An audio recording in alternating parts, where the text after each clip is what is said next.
पञ्चमं स्कन्दमातेति षष्ठं कात्यायनीति सप्तमं कालरात्रीति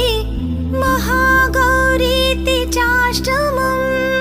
प्रथमं शैलपुत्री च द्वितीयं ब्रह्मचारिणी